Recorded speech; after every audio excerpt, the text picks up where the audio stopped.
Olá, seja bem-vindo ao canal. Hoje vou fazer a leitura de uma parte do livro O Pequeno Príncipe.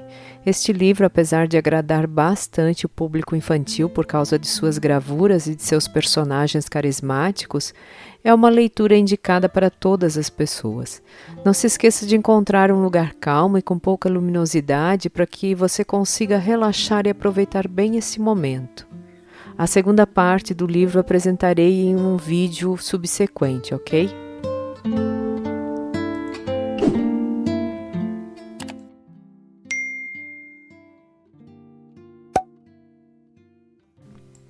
O Pequeno Príncipe, Antoine de Saint-Exupéry. Certa vez, quando tinha 6 anos, vi num livro sobre a Floresta Virgem, Histórias Vividas, uma imponente gravura. Representava ela uma jiboia que engolia uma fera. Eis a cópia do desenho. Dizia o livro: as jiboias engolem, sem mastigar, a presa inteira. Em seguida, não podem mover-se e dormem os 6 meses da digestão. Refleti muito então sobre as aventuras da selva e fiz com lápis de cor o meu primeiro desenho. Meu desenho número 1 era assim. Mostrei minha obra-prima às pessoas grandes e perguntei se o meu desenho lhes fazia medo. Responderam-me: por que é que um chapéu faria medo? Meu desenho não representava um chapéu. Representava uma jiboia digerindo um elefante. Desenhei então o interior da jiboia a fim de que as pessoas grandes pudessem compreender. Elas têm sempre necessidade de explicações. Meu desenho número 2 era assim. As pessoas grandes aconselharam-me deixar de lado os desenhos de jiboias abertas ou fechadas e dedicar-me de preferência à geografia, à história, ao cálculo, à gramática. Foi assim que abandonei aos 6 anos uma esplêndida carreira de pintor. Eu fora desencorajado pelo insucesso do meu desenho número 1 e do meu desenho número 2. As pessoas grandes não compreendem nada sozinhas, e é cansativo para as crianças estar toda hora explicando. Tive, pois, de escolher uma outra profissão e aprendi a pilotar aviões. Voei, por assim dizer, por todo o mundo. E a geografia, é claro, me serviu muito. Sabia distinguir, num relance, a China e o Arizona. É muito útil quando se está perdido na noite. Tive assim, no correr da vida, muitos contatos com muita gente séria. Vivi muito no meio das pessoas grandes. Vi-as muito de perto. Isso não melhorou de modo algum a minha antiga opinião. Quando encontrava uma que me parecia um pouco lúcida, fazia com ela a experiência do meu desenho número 1, que sempre conservei comigo. Eu queria saber se ela era verdadeiramente compreensiva, mas respondia sempre: é um chapéu. Então eu não lhe falava nem de jiboias, nem de florestas virgens, nem de estrelas. Punha-me ao seu alcance, falava-lhe de Braille, de golfe, de política, de gravatas. E a pessoa grande ficava encantada de conhecer um homem tão razoável.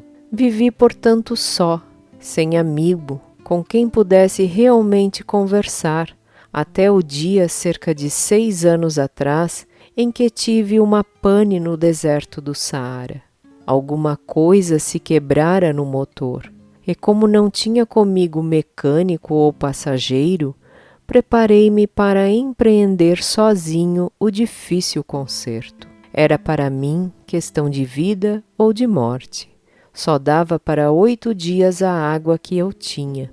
Na primeira noite adormeci, pois sobre a areia, a milhas e milhas de qualquer terra habitada. Estava mais isolado que um náufrago numa tábua, perdido no meio do mar. Imaginem então a minha surpresa quando, ao despertar do dia, uma vozinha estranha me acordou. Dizia: "Por favor, desenha-me um carneiro, hein? Desenha-me um carneiro." Pus-me de pé, como atingido por um raio. Esfreguei os olhos, olhei bem e vi um pedacinho de gente inteiramente extraordinário que me considerava com gravidade. Eis o melhor retrato que, mais tarde, consegui fazer dele. Meu desenho é seguramente muito menos sedutor que o modelo. Não tenho culpa. Fora desencorajado aos 6 anos da minha carreira de pintor e só aprender a desenhar jiboias abertas e fechadas. Olhava, pois, essa aparição com olhos redondos de espanto. Não esqueçam que eu me achava a 1000 milhas de qualquer terra habitada. Ora, o meu homenzinho não me parecia nem perdido, nem morto de fadiga, nem morto de fome, de sede ou de medo. Não tinha absolutamente a aparência de uma criança perdida no deserto a 1000 milhas da região habitada.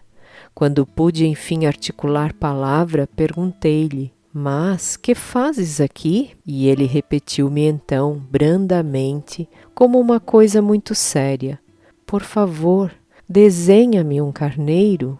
Quando o mistério é muito impressionante, a gente não ousa desobedecer. Por mais absurdo que aquilo me parecesse a 1000 milhas de todos os lugares habitados e em perigo de morte, tirei do bolso uma folha de papel e uma caneta. Mas lembrei-me então que eu havia estudado de preferência geografia, história, cálculo e gramática e disse ao garoto, com um pouco de mau humor, que eu não sabia desenhar. Respondeu-me: "Não tem importância. Desenha-me um carneiro." Como jamais houvesse desenhado um carneiro, refiz para ele um dos 2 únicos desenhos que sabia, o da jiboia fechada, e fiquei estupefato de ouvir o garoto replicar: "Não, não, eu não quero um elefante numa jiboia. A jiboia é perigosa e o elefante toma muito espaço. Tudo é pequeno onde eu moro. Preciso é de um carneiro. Desenha-me um carneiro." Então eu desenhei. Olhou atentamente e disse: "Não, esse já está muito doente. Desenha outro." Desenhei de novo. Meu amigo sorriu com indulgência. "Bem, vês que isto não é um carneiro. É um bode. Olha os chifres." Fiz mais uma vez o desenho. Mas ele foi recusado como os precedentes. "Este aí é muito velho. Quero um carneiro que viva muito." Então, perdendo a paciência, como tinha pressa de desmontar o motor, rabisquei o desenho ao lado e arrisquei: "Esta é a caixa. O carneiro está dentro." Mas fiquei surpreso de ver iluminar-se a face do meu pequeno juiz. Era assim mesmo que eu queria. "Será preciso muito capim para esse carneiro?" "Por quê?" "Porque é muito pequeno onde eu moro." "Qualquer coisa chega, eu te dei um carneirinho de nada." Inclinou a cabeça sobre o desenho. "Não é tão pequeno assim. Olha, adormeceu." E foi desse modo que eu travei conhecimento, um dia, com o Pequeno Príncipe. Levei muito tempo para compreender de onde viera. O príncipezinho, que me fazia milhares de perguntas, não parecia sequer escutar as minhas. Palavras pronunciadas ao acaso e que foram pouco a pouco revelando tudo. Assim, quando viu pela primeira vez meu avião: "Não vou desenhá-lo aqui, é muito complicado para mim." Perguntou-me bruscamente: "Que coisa é aquela?" "Não é uma coisa, aquilo voa, é um avião, o meu avião." Eu estava orgulhoso de lhe comunicar que eu voava. Então ele exclamou: "Como? Tu caíste do céu?" "Sim", disse eu modestamente. "Ah, como é engraçado!" E o príncipezinho deu uma bela risada que me irritou profundamente. Gosto que levem a sério as minhas desgraças. Em seguida acrescentou: então tu também vens do céu. De que planeta és tu? Vislumbrei um clarão no mistério da sua presença e interroguei bruscamente: tu vens então de outro planeta? Mas ele não me respondeu. Balançava lentamente a cabeça, considerando o avião. É verdade que nisto aí não podes ter vindo de longe. Mergulhou então num pensamento que durou muito tempo. Depois, tirando do bolso o meu carneiro, ficou contemplando o seu tesouro. Poderão imaginar que eu ficara intrigado com aquela semi-confidência sobre os outros planetas. Esforcei-me então por saber mais um pouco. De onde vens, meu bem? Onde é a tua casa? Para onde queres levar meu carneiro? Ficou meditando em silêncio e respondeu depois: o bom é que a caixa que me deste poderá, de noite, servir de casa. Sem dúvida, e se tu fores bonzinho, darei também uma corda para amarrá-lo durante o dia e uma estaca. A proposta pareceu chocá-lo. Amarrar? Que ideia esquisita! Mas se tu não o amarras, ele vai-se embora e se perde. E meu amigo deu uma nova risada. Mas onde queres que ele vá? Não sei, por aí, andando sempre para a frente. Então o príncipezinho observou muito sério: não faz mal, é tão pequeno onde moro. E depois, talvez com um pouco de melancolia, acrescentou ainda: quando a gente anda sempre para a frente, não pode mesmo ir longe. Eu aprendera, pois, uma segunda coisa importantíssima. O seu planeta de origem era pouco maior que uma casa. Não era surpresa para mim. Sabia que além dos grandes planetas Terra, Júpiter, Marte ou Vênus, aos quais se deram nomes a centenas e centenas de outros, por vezes tão pequenos que mal se veem no telescópio. Quando o astrônomo descobre um deles, dá-lhe por nome um número. Chama-o, por exemplo, asteroide 3251. Tenho sérias razões para supor que o planeta de onde vinha o príncipe era o asteroide B612. Esse asteroide só foi visto uma vez ao telescópio em 1909 por um astrônomo turco. Ele fizera na época uma grande demonstração da sua descoberta num congresso internacional de astronomia, mas ninguém lhe dera crédito por causa das roupas que usava. As pessoas grandes são assim. Felizmente para a reputação do asteroide B612, um ditador turco obrigou o povo, sob pena de morte, a vestir-se à moda europeia. O astrônomo repetiu sua demonstração em 1920 numa elegante casaca. Então, dessa vez, todo o mundo se convenceu. Se lhes dou esses detalhes sobre o asteroide B612 e lhes confio o seu número, é por causa das pessoas grandes. As pessoas grandes adoram os números. Quando a gente lhes fala de um novo amigo, elas jamais se informam do essencial. Não perguntam nunca: qual é o som da sua voz? Quais os brinquedos que prefere? Será que ele coleciona borboletas? Mas perguntam: qual é sua idade? Quantos irmãos tem ele? Quanto pesa? Quanto ganha seu pai? Somente então é que elas julgam conhecê-lo. Se dissemos às pessoas grandes: vi uma bela casa de tijolos cor-de-rosa, gerânios na janela, pombas no telhado, elas não conseguem de modo nenhum fazer uma ideia da casa. É preciso dizer-lhes: vi uma casa de 600 contos. Então elas exclamam: que beleza! Assim, se a gente lhes disser: a prova de que o príncipezinho existia é que ele era encantador, que ele ria e que ele queria um carneiro. Quando alguém quer um carneiro, é porque existe. Elas darão de ombros e nos chamarão de criança. Mas se dissermos, o planeta de onde ele vinha é o asteroide B612, ficarão inteiramente convencidas e não amolarão com perguntas. Elas são assim mesmo. É preciso não lhes querer mal por isso. As crianças devem ser muito indulgentes com as pessoas grandes. Mas nós que compreendemos a vida, nós não ligamos aos números. Gostaria de ter começado esta história à moda dos contos de fada. Teria gostado de dizer: era uma vez um pequeno príncipe que habitava um planeta pouco maior que ele e que tinha necessidade de um amigo. Para aqueles que compreendem a vida, isto pareceria sem dúvida muito mais verdadeiro. Porque eu não gosto que leiam meu livro levianamente. Dá-me tanta tristeza narrar essas lembranças. Faz já 6 anos que meu amigo se foi com seu carneiro. Se tento descrevê-lo aqui, é justamente porque não o quero esquecer. É triste esquecer um amigo. Nem todo mundo tem amigos. E eu corro o risco de ficar como as pessoas grandes, que só se interessam por números.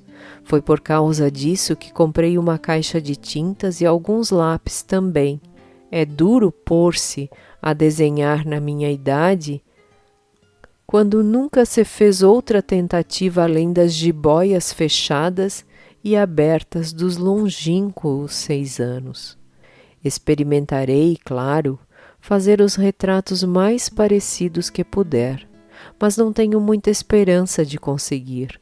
Um desenho parece passável, outro já é inteiramente diverso. Engano-me também no tamanho. Ora, o príncipezinho está muito grande, ora pequeno demais. Hesito também quanto à cor do seu traje. Vou arriscando então, aqui e ali. Enganar-me-ei provavelmente em detalhes dos mais importantes, mas é preciso desculpar. Meu amigo nunca dava explicações. Julgava-me talvez semelhante a ele, mas infelizmente não sei ver carneiro através de caixa. Sou um pouco como as pessoas grandes, acho que envelheci. Dia a dia eu ficava sabendo mais alguma coisa do planeta, da partida, da viagem, mas isso devagarinho, ao acaso das reflexões. Foi assim que vim a conhecer no 3º dia o drama dos baobás. Dessa vez ainda foi graças ao carneiro, pois bruscamente o príncipezinho me interrogou, tomado de grave dúvida. É verdade que os carneiros comem arbustos? Sim, é verdade. Ah, que bom! Não compreendi logo porque era tão importante que os carneiros comessem arbustos, mas o príncipezinho acrescentou: por conseguinte, eles comem também os baobás?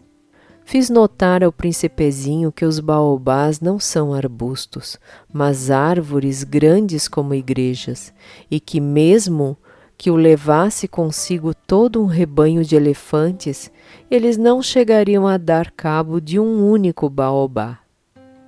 A ideia de um rebanho de elefantes fez rir ao príncipezinho. Seria preciso botar um por cima do outro. Mas notou em seguida sabiamente: os baobás, antes de crescer, são pequenos. É fato, mas por que desejas tu que os carneiros comam os baobás pequenos? Por que haveria de ser? Respondeu-me, como se tratasse de uma evidência. E foi-me preciso um grande esforço de inteligência para compreender sozinho esse problema.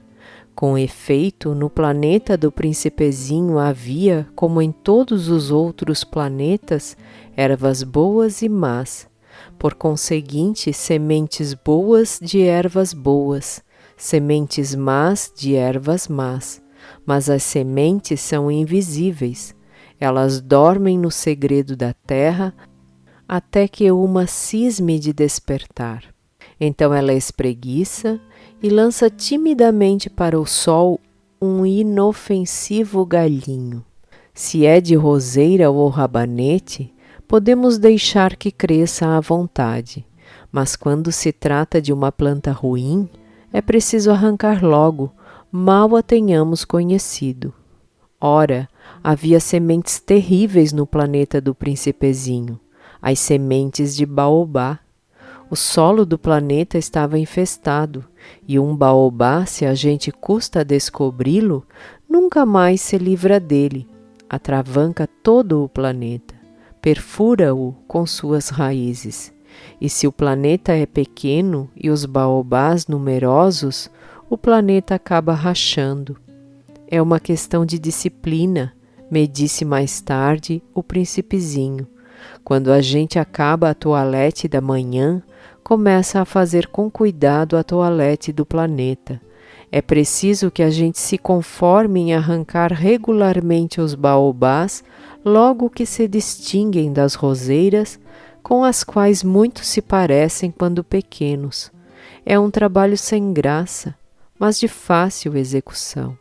E um dia aconselhou-me a tentar um belo desenho que fizesse essas coisas entrarem de uma vez na cabeça das crianças. Se algum dia tiverem de viajar, explicou-me, poderá ser útil para elas. Às vezes não há inconveniente em deixar um trabalho para mais tarde, mas quando se trata de baobá, é sempre uma catástrofe. Conheci um planeta habitado por um preguiçoso. Havia deixado 3 arbustos e, de acordo com as indicações do Príncipezinho, desenhei o tal planeta. Não gosto de tomar o tom de moralista, mas o perigo dos baobás é tão pouco conhecido e tão grandes os riscos daquele que se perdesse num asteroide que ao menos uma vez faço exceção à minha reserva e digo, portanto, meninos, cuidado com os baobás.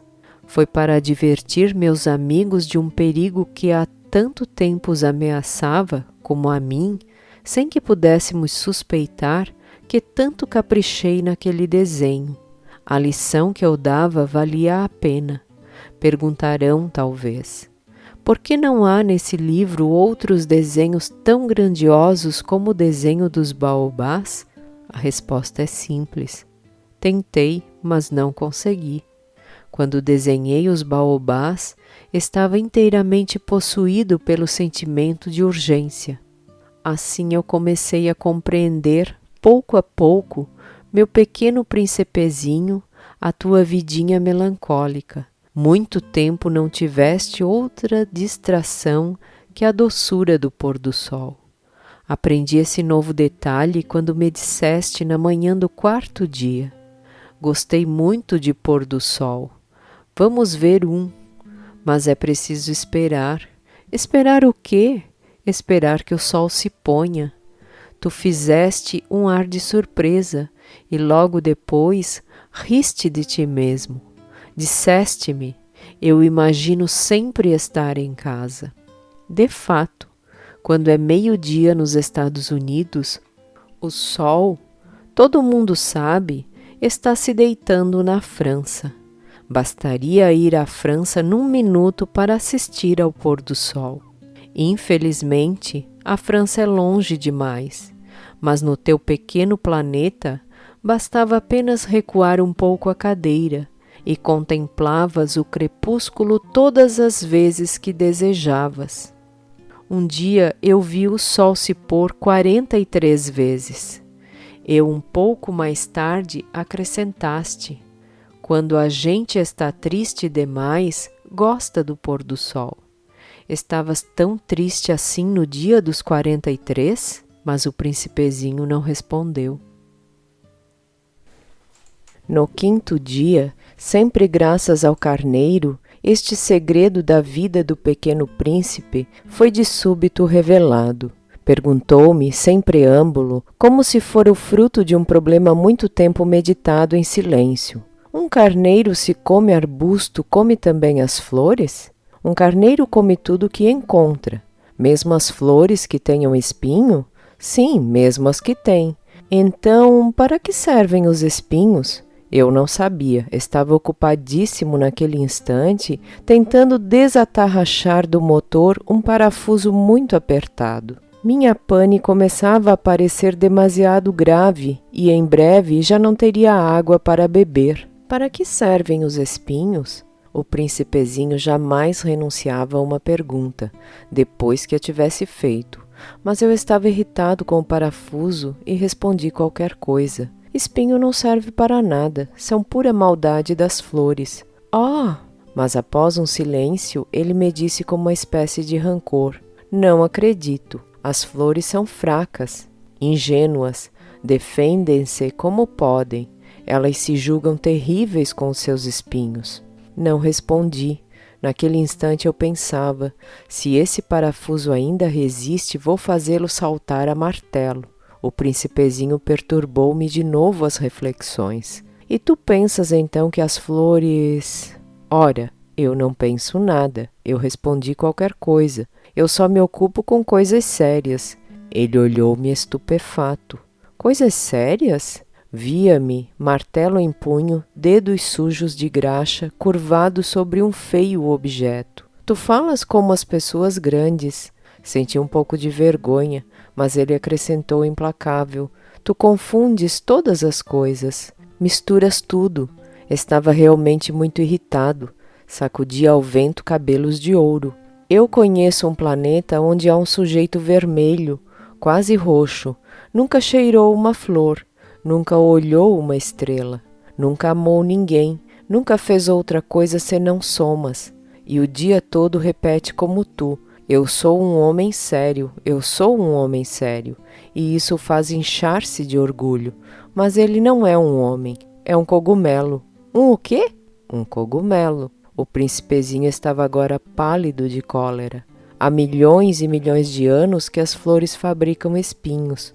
Há milhões e milhões de anos que os carneiros as comem, apesar de tudo, e não será sério procurar compreender por que perdem tanto tempo fabricando espinhos inúteis?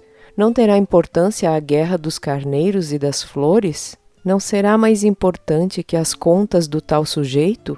E se eu, por minha vez, conheço uma flor única no mundo, que só existe no meu planeta, e que um belo dia um carneirinho pode liquidar num só golpe, sem avaliar o que faz, isto não tem importância? Corou um pouco e continuou em seguida. Se alguém ama uma flor da qual só existe um exemplar em milhões e milhões de estrelas, isso basta para que seja feliz quando a contempla. Ele pensa, minha flor está lá, em algum lugar, mas se o carneiro come a flor, é para ele, bruscamente, como se todas as estrelas se apagassem. E isto não tem importância. Não pôde dizer mais nada, pôs-se bruscamente a soluçar. A noite caíra, larguei as ferramentas. Ria-me do martelo, do parafuso, da sede e da morte. Havia numa estrela, num planeta, o meu, a terra, um príncipezinho a consolar. Tomei-o nos braços, embalei-o. E lhe dizia, a flor que tu amas não está em perigo, vou desenhar uma pequena mordaça para o carneiro, uma armadura para a flor. Eu não sabia o que dizer. Sentia-me desajeitado, não sabia como atingi-lo, onde encontrá-lo. É tão misterioso o país das lágrimas. Pude bem cedo conhecer melhor aquela flor. Sempre houvera no planeta do Pequeno Príncipe flores muito simples, ornadas de uma só fileira de pétalas e que não ocupavam lugar nem incomodavam ninguém. Apareciam certa manhã na relva e já à tarde se extinguiam, mas aquela brotara um dia de um grão trazido não se sabe de onde, e o príncipezinho vigiara de perto o pequeno broto, tão diferente dos outros. Podia ser uma nova espécie de baobá, mas o arbusto logo parou de crescer e começou então a preparar uma flor. O príncipezinho, que assistia à instalação de um enorme botão, bem sentiu que sairia dali uma aparição miraculosa. Mas a flor não acabava mais de preparar-se, de preparar sua beleza no seu verde quarto. Escolhia as cores com cuidado, vestia-se lentamente, ajustava uma a uma suas pétalas. Não queria sair como os cravos amarrotada. No radioso esplendor da sua beleza é que ela queria aparecer. Ah, sim, era vaidosa. Sua misteriosa toilette, portanto, durara dias e dias. E eis que uma bela manhã, justamente à hora do sol nascer, havia-se afinal mostrado. E ela, que se preparara com tanto esmero, disse bocejando: "Ah, eu acabo de despertar. Desculpa, estou ainda toda despenteada." O príncipezinho, então, não pôde conter o seu espanto. "Como és bonita, não é?" respondeu a flor docemente. "Nasci ao mesmo tempo que o sol." O príncipezinho percebeu logo que a flor não era modesta, mas era tão comovente. "Creio que é a hora do almoço", acrescentou ela. "Tu poderias cuidar de mim?" E o príncipezinho, embaraçado, fora buscar um regador com água fresca e servira à flor. Assim ela o afligira logo com sua mórbida vaidade. Um dia, por exemplo, falando dos seus 4 espinhos, dissera ao pequeno príncipe: "É que eles podem vir, os tigres, com suas garras." "Não há tigres no meu planeta", objetara o príncipezinho. E depois, "os tigres não comem erva." "Não sou uma erva", respondera a flor suavemente. "Perdoa-me. Não tenho receio dos tigres, mas tenho horror das correntes de ar. Não terias acaso um paravento? Horror das correntes de ar? Não é muito bom para uma planta", notara o príncipezinho. "É bem complicada essa flor. À noite me colocarás sob a redoma. Faz muito frio no teu planeta. Está mal instalado. De onde eu venho?" Mas interrompeu-se de súbito. Viera em forma de semente. Não pudera conhecer nada dos outros mundos. Humilhada por se ter deixado apanhar numa mentira tão tola, tossiu 2 ou 3 vezes para pôr a culpa no príncipe. "E o paravento?" "Ia buscá-lo, mas tu me falavas."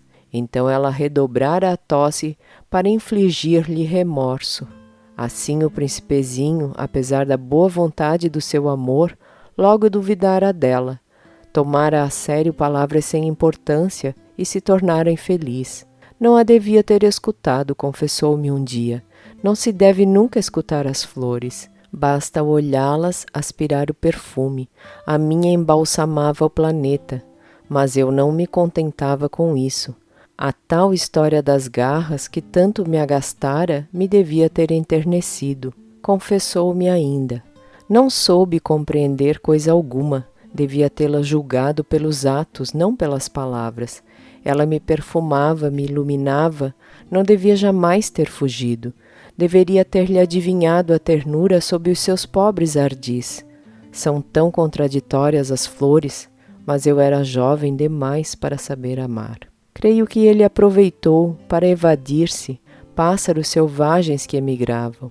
Na manhã da partida, pôs o planeta em ordem, resolveu cuidadosamente seus 2 vulcões em atividade, pois possuía 2 vulcões. E era muito cômodo para esquentar o almoço. Possuía também um vulcão extinto, mas como ele dizia, quem é que pode garantir? Resolveu também o extinto. Se eles são bem resolvidos, os vulcões queimam lentamente, regularmente, sem erupções. As erupções vulcânicas são como fagulhas de lareira. Na Terra, nós somos muito pequenos para resolver os vulcões. Por isso é que nos causam tanto dano. O príncipezinho arrancou também, não sem um pouco de melancolia, os últimos rebentos de baobá.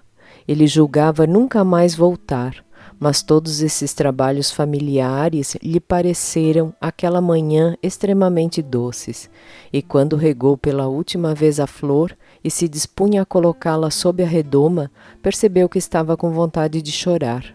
"Adeus", disse ele à flor, mas a flor não respondeu. "Adeus", repetiu ele. Revolveu cuidadosamente seus 2 vulcões, a flor tossiu, mas não era por causa do resfriado. "Eu fui uma tola", disse por fim. "Peço-te perdão. Trata de ser feliz." A ausência de censuras o surpreendeu. Ficou parado, inteiramente sem jeito, com a redoma no ar. Não podia compreender essa calma doçura. "É claro que eu te amo", disse-lhe a flor. "Foi por minha culpa que não soubeste de nada. Isso não tem importância. Foste tão tolo como eu. Trata de ser feliz. Mas pode deixar em paz a redoma, não preciso mais dela. Mas o vento, não estou assim tão resfriada. O ar fresco da noite me fará bem. Eu sou uma flor, mas os bichos? É preciso que eu suporte 2 ou 3 larvas, se quiser conhecer as borboletas. Dizem que são tão belas. Do contrário, quem virá visitar-me, tu estarás longe. Quanto aos bichos grandes, não tenho medo deles. Eu tenho as minhas garras. E ela mostrava ingenuamente seus 4 espinhos. Em seguida acrescentou: não demores assim, que é exasperante. Tu decidiste partir. Vai-te embora.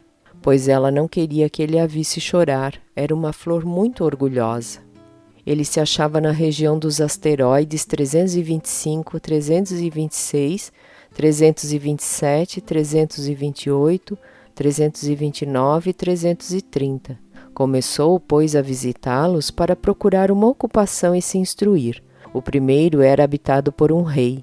O rei sentava-se vestido de púrpura e arminho num trono muito simples, posto que majestoso.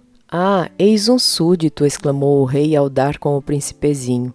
E o príncipezinho perguntou a si mesmo: como pode ele reconhecer-me, se jamais me viu?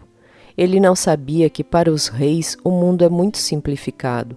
Todos os homens são súditos. Aproxima-te para que eu te veja melhor, disse o rei, todo orgulhoso de poder ser rei para alguém. O príncipezinho procurou com olhos onde sentar-se, mas o planeta estava todo atravancado pelo magnífico manto de arminho. Ficou então de pé, mas como estava cansado, bocejou. É contra a etiqueta bocejar na frente do rei, disse o monarca. Eu o proíbo. Não posso evitá-lo, disse o príncipezinho confuso. Fiz uma longa viagem e não dormi ainda. Então, disse o rei, eu te ordeno que bocejes. Há anos que não vejo ninguém bocejar. Os bocejos são uma raridade para mim. Vamos, boceja. É uma ordem. Isso me intimida e eu não posso mais, disse o príncipezinho todo vermelho. Respondeu o rei. Então eu te ordeno, ora, bocejares e ora. Ele gaguejava um pouco e parecia vexado, porque o rei fazia questão fechada que sua autoridade fosse respeitada. Não tolerava desobediência. Era um monarca absoluto, mas, como era muito bom, dava ordens razoáveis. Se eu ordenasse, costumava dizer, que um general se transformasse em gaivota e o general não me obedecesse, a culpa não seria do general, seria minha. Posso sentar-me? Interrogou timidamente o príncipezinho. Eu te ordeno que te sentes, respondeu-lhe o rei, que puxou majestosamente um pedaço do manto de arminho. Mas o príncipezinho se espantava. O planeta era minúsculo. Sobre quem reinaria o rei? Majestade, eu vos peço perdão de ousar interrogar-vos. Eu te ordeno que me interrogues, apressou-se o rei a declarar. Majestade, sobre quem é que reinas? Sobre tudo, respondeu o rei com uma grande simplicidade. Sobre tudo? O rei, com um gesto discreto, designou seu planeta, os outros e também as estrelas. Sobre tudo isso, respondeu o rei. Pois ele não era apenas um monarca absoluto, era também um monarca universal. E as estrelas vos obedecem? Sem dúvida, disse o rei, obedecem prontamente. Eu não tolero indisciplina. Um tal poder maravilhou o príncipezinho. Se ele fosse detentor do mesmo, teria podido assistir, não a 44, mas a 72, ou mesmo a 100, ou mesmo a 200 pôres do sol, no mesmo dia, sem precisar sequer afastar a cadeira. E como se sentisse um pouco triste a lembrança de seu pequeno planeta abandonado, ousou solicitar do rei uma graça. Eu desejava ver um pôr do sol. Fazei-me esse favor. Ordenai ao sol que se ponha. Se eu ordenasse a meu general voar de uma flor a outra como borboleta, ou escrever uma tragédia, ou transformar-se em gaivota, e o general não executasse a ordem recebida, quem? Ele ou eu estaria errado? Vós, respondeu com firmeza o príncipezinho. Exato. É preciso exigir de cada um o que cada um pode dar, explicou o rei. A autoridade repousa sobre a razão. Se ordenares a teu povo que ele se lance ao mar, farão todos revolução. Eu tenho o direito de exigir obediência porque minhas ordens são razoáveis. E meu pôr do sol, lembrou o príncipezinho, que nunca esquecia a pergunta que houvesse formulado. Teu pôr do sol tu o terás, eu o exigirei, mas eu esperarei na minha ciência de governo que as condições sejam favoráveis. Quando serão? Indagou o príncipezinho. Hein? Respondeu o rei, que consultou inicialmente um grosso calendário. Será lá por volta de 7h40 esta noite, e tu verás como sou bem obedecido. O príncipezinho bocejou, lamentava o pôr do sol que perdera, e depois já estava se aborrecendo um pouco. Não tenho mais nada que fazer aqui, disse ao rei. Vou prosseguir minha viagem. Não partas, respondeu o rei, que estava orgulhoso de ter um súdito. Não partas. Eu te faço ministro. Ministro de quê? Da justiça? Mas não há ninguém a julgar. Quem sabe, disse o rei, ainda não dei a volta no meu reino. Estou muito velho, não tenho lugar para carruagem e andar cansa-me muito. Oh, mas eu já vi, disse o príncipe, que se inclinou para dar ainda uma olhadela do outro lado do planeta. Não consigo ver ninguém. Tu julgarás a ti mesmo, respondeu-lhe o rei. É o mais difícil. É bem mais difícil julgar a si mesmo que julgar os outros. Se consegues julgar-te bem, eis um verdadeiro sábio. Mas eu posso julgar-me a mim próprio em qualquer lugar, replicou o príncipezinho. Não preciso para isso ficar morando aqui. Ah, disse o rei, eu tenho quase certeza de que há um velho rato no meu planeta. Eu o escuto de noite. Tu poderás julgar esse rato. Tu o condenarás à morte de vez em quando.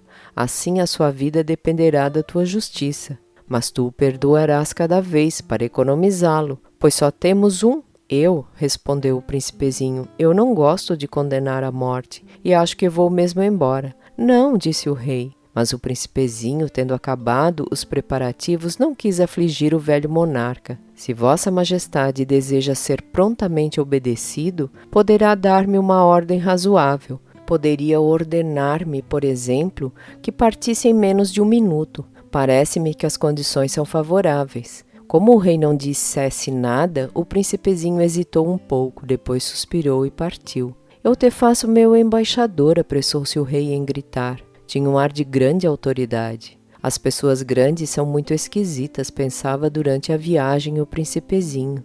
O segundo planeta, um vaidoso o habitava. Um admirador vem visitar-me, exclamou de longe o vaidoso, mal vira o príncipe. Porque, para os vaidosos, os outros homens são sempre admiradores. Bom dia, disse o príncipezinho. Você tem um chapéu engraçado. É para agradecer, exclamou o vaidoso. Para agradecer quando me aclamam. Infelizmente, não passa ninguém por aqui. Sim, disse o príncipezinho sem compreender. Bate as mãos uma na outra, aconselhou o vaidoso. O príncipezinho bateu as mãos uma na outra. O vaidoso agradeceu modestamente, erguendo o chapéu. Ah, isso é mais divertido que a visita ao rei, disse consigo mesmo o príncipezinho, e recomeçou a bater as mãos uma na outra. O vaidoso recomeçou a agradecer tirando o chapéu. Após 5 minutos de exercício, o príncipezinho cansou-se com a monotonia do brinquedo. E para o chapéu cair, perguntou ele, que é preciso fazer? Mas o vaidoso não ouviu. Os vaidosos só ouvem os elogios. Não é verdade que tu me admiras muito? Perguntou ele ao príncipezinho. Que quer dizer admirar? Admirar significa reconhecer que eu sou o homem mais belo, mais rico, mais inteligente e mais bem vestido de todo o planeta. Mas só há você no seu planeta. Dá-me esse gosto, admira-me mesmo assim. Eu te admiro, disse o príncipezinho, dando-o de ombros. Mas como pode isso interessar-te? E o príncipezinho foi-se embora. As pessoas grandes são decididamente muito bizarras, ia pensando ele pela viagem afora. O planeta seguinte era habitado por um bêbado. Esta visita foi muito curta, mas mergulhou o príncipezinho numa profunda melancolia. — Que fazes aí? Perguntou ao bêbado, silenciosamente instalado diante de uma coleção de garrafas vazias e uma coleção de garrafas cheias. — Eu bebo, respondeu o bêbado com ar lúgubre. — Por que é que bebes? Perguntou o príncipezinho. Para esquecer, respondeu o beberrão. Esquecer o quê? Indagou o príncipezinho, que já começava a sentir pena. Esquecer que eu tenho vergonha, confessou o bêbado, baixando a cabeça. Vergonha de quê? Investigou o príncipezinho, que desejava socorrê-lo. Vergonha de beber, concluiu o beberrão, encerrando-se definitivamente no seu silêncio. E o príncipezinho foi embora perplexo. As pessoas grandes são decididamente muito bizarras, dizia de si para si durante a viagem. O quarto planeta era o do homem de negócios. Estava tão ocupado que não levantou sequer a cabeça à chegada do príncipe. Bom dia, disse-lhe este. O seu cigarro está apagado. 3 e 2 são 5, 5 e 7, 12, 12 e 3, 15. Bom dia, 15 e 7, 22, 22 e 6, 28. Não há tempo para acender de novo. 26 e 5, 31. São, pois, 501.622.731. 500 milhões de quê? Hein? Ainda estás aqui? 501 milhões de... Eu não sei mais, tenho tanto trabalho. Sou um sujeito sério, não me preocupo com ninharias. 2 e 5, 7... 500 milhões de quê? Repetiu o príncipezinho, que nunca na sua vida renunciara a uma pergunta, uma vez que a tivesse feito. O homem de negócios levantou a cabeça. Há 54 anos que habito este planeta e só fui incomodado 3 vezes. A primeira vez foi há 22 anos por um besouro caído não sei de onde. Fazia um barulho terrível e cometi 4 erros na soma. A segunda foi há 11 anos por uma crise de reumatismo, falta de exercício. Não tenho tempo para passeio. Sou um sujeito sério. A terceira é esta. Eu dizia, portanto, 501 milhões. Milhões de quê? O homem de negócios compreendeu que não havia esperança de paz. Milhões dessas coisinhas que se veem às vezes no céu. Moscas? Não, essas coisinhas que brilham. Abelhas? Também não, essas coisinhas douradas que fazem sonhar os ociosos. Eu cá sou um sujeito sério, não tenho tempo para divagações. Ah, estrelas! Isso mesmo, estrelas. E que fazes tu de 500 milhões de estrelas?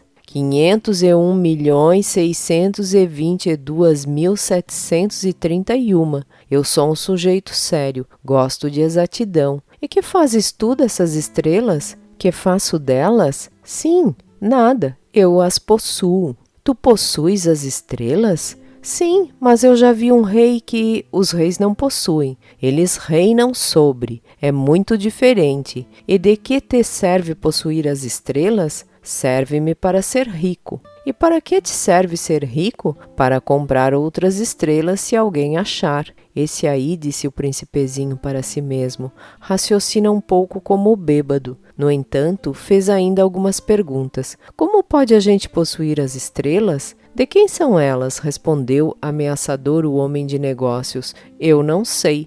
De ninguém. Logo, são minhas, porque pensei primeiro. Basta isso? Sem dúvida, quando achas um diamante que não é de ninguém, ele é teu. Quando achas uma ilha que não é de ninguém, ela é tua. Quando tens uma ideia primeiro, tu a fazes registrar, ela é tua.